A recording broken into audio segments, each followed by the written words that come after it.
जहाँ पर कोई दवाई काम नहीं करती वहाँ पर दो चीज़ों का प्रयोग किया जाता है, एक तो ये है और एक गिलोय। हर बीमारी को दूर करने का सामर्थ्य अगर किसी पौधे में है तो ये है मकोए। इसके अंदर औषधीय गुण भरपूर हैं। इसमें फल लगे हुए हैं छोटे छोटे, आप देख रहे हैं। ये पकने के बाद में काले हो जाते हैं। ये दो प्रकार की होती है, एक रेड कलर के फल होते हैं और एक ब्लैक कलर के होते हैं, लेकिन ये ब्लैक वाली और यही ज़्यादा उत्तम मानी जाती है। नेत्रों के लिए, आँखों की कोई भी बीमारी है, चाहे कम दिखता है, रात्रि में नहीं दिखता है, आँखों में लाली है या दर्द होता है, ज्योति धीरे धीरे हमारी कम होती जा रही है, किसी भी अवस्था में नेत्र रोगों में आप इसका प्रयोग कर सकते हैं। इसके पत्तों का भी प्रयोग किया, इसका पंचांग प्रयोग करते हैं।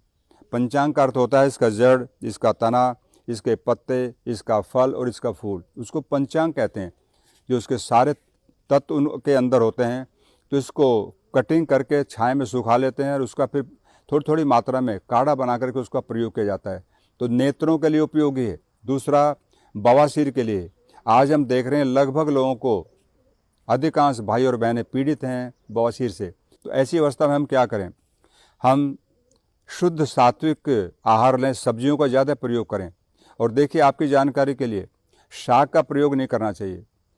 आपका मेथी का साग, पालक, सरसों और चने का साग, जो हरी पत्ती वाली बात कर रहा हूँ, कई प्रदेशों में इसका बहुत मात्रा में प्रयोग किया जाता है। तो ये 8 बीमारी पैदा करता है शाक। प्रकरण आ गया तो मैं आपको बताना चाहूँगा। एक तो हड्डियों को गलाता है, दूसरा सुंदरता को नष्ट करता है, जिसके लिए हम लाखों रुपया खर्च करते हैं साल में, और तीसरा शक्ति का ह्रास करता है, बुद्धि का नाश करता है शाक, और मेमोरी को लॉस करता है, बालों को बिना समय सफ़ेद करता है और नेत्र ज्योति को का नाश करता है। शाक की बात कर रहा हूँ, मेथी, पालक, सरसों, चना। इसका शाक खाएंगे तो आपका, इसका शाक भी बनता है, इसका शाक भी बना के खा सकते हैं आप, लेकिन उन शाकों का प्रयोग आयुर्वेद में निषेध किया गया। तो ये बवासीर के लिए, नेत्रों के लिए, हार्ट के लिए। आज हम देख रहे हैं हर गांव के अंदर, पहले ये बीमारियां शहरों में होती थी, लेकिन अब धीरे धीरे गांव में पहुंची, क्योंकि गांव का व्यक्ति आलसी हो गया, काम नहीं करता।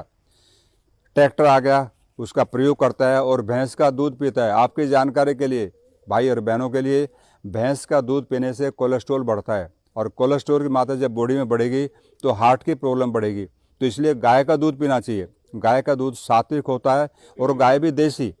आप जो HF गाय को गाय मानते हैं, आयुर्वेद उसको गाय नहीं मानता, हमारे शास्त्रों में उसको गाय नहीं माना गया। तो इसलिए देसी गाय का दूध पिएंगे तो आपको हार्ट की प्रॉब्लम कभी नहीं होगी।